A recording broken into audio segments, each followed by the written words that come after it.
Hey folks, here are OS Reviews. You're watching our video first look and a quick review of the YCCG13. These are a pair of in-ear style headphones which sells on Amazon for about 15 bucks, which really isn't too expensive. What's unique about these is they have an Apple Earpods inspired design, so the sound comes out from the side as opposed to through a silicone tip, which is centered. But what's kind of cool about these is they're made out of aluminum and metal alloy as opposed to the typical plastic we see from Apple's design.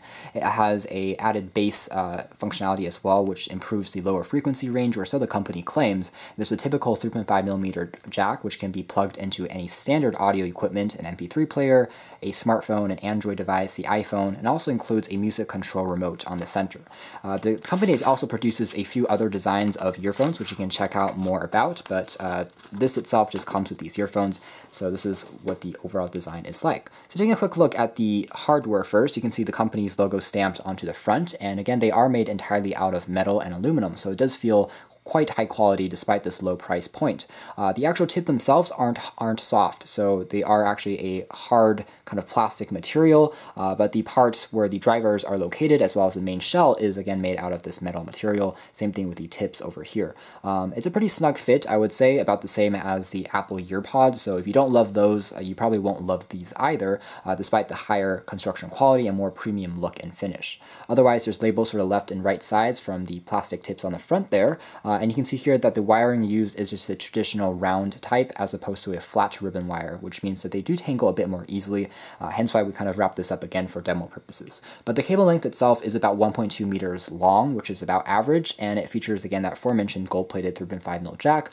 which is quite handy, and the inline remote, which you can see here, features the company's logo again on the other side, and then the backside features a dedicated play-pause key, which allows you to also answer or reject a call. It's fairly tactile, responsive, and risen above the surface. Something that is missing on this is a dedicated microphone, which means that you can't use it for answering hands-free calls. You can also use it as a speakerphone call. So unfortunately, it's just for music listening, really.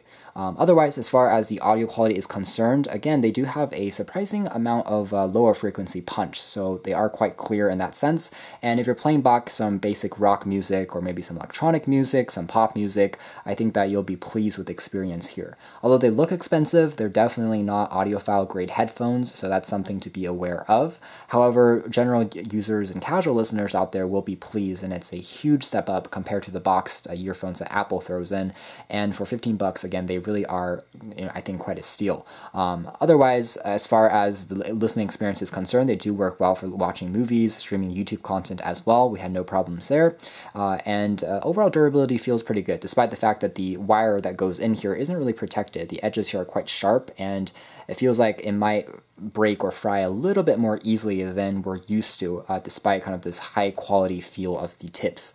Something else I will say though is because of this all aluminum design, they are quite hefty and heavy for an in-ear style pair of headphones. So if you're wearing them in your ears for longer periods of time, you'll definitely notice that it's there. There's a slight amount of cable noise when you're moving around, so not the best for workouts, for exercising. I would still recommend Bluetooth earphones for that, but for general listening, it does a good job. A slight amount of noise isolation is also available here, so you can kind of block out sound around you, although still it's not as effective as a silicone tip in providing a super comfy fit. And also there's a little bit of noise that leaks out through this particular design. But again, audio quality here is quite clean and crisp sounding for the price point. You can check out more details about these G13 in-ear style headphones from our official written review, but for now this has been our video. Thanks for watching here at OS Reviews.